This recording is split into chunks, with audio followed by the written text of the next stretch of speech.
पागल और विद्वान एक ही इंसान में दोनों गुण कैसे हो सकते हैं? बट मोहम्मद बिन तुगलक तुगलक डायनेस्टी के एक शासक थे जिसे दोनों गुणों की संज्ञा दी जाती है।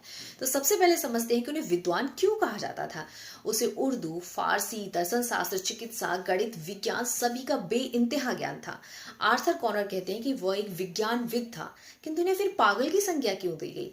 तो तुगलक डायनेस्टी के दौरान मोहम्मद बिन तुगलक ने कुछ ऐसे फैसले किए जिससे उन्हें एक पागल की संज्ञा भी दी जाती है इतिहास में, जैसे राजधानी को दिल्ली से दौलताबाद शिफ्ट करना, जो कि एक बेइंतहा बेकार अभियान साबित होता है। उसके बाद जब वे दौलताबाद से दिल्ली लौटे तो इन्होंने अपनी करेंसी को टोकन करेंसी यानी कि सांकेतिक मुद्रा में तब्दील कर दिया, और ये भी एक बेकार अभियान साबित हुआ। उसके बाद कांगड़ा का अभियान, इन्होंने कांगड़ा पे चढ़ाई की और वो भी एक बेकार अभियान साबित हुआ। इससे तुगलक डायनेस्टी को बेइंतहा लॉस का सामना करना पड़ा और इतिहास में एक पागल शासक के तौर पर दर्ज हो गए। तो कहा जा सकता है कि परिस्थितियों ने एक विद्वान को मूर्ख बना दिया।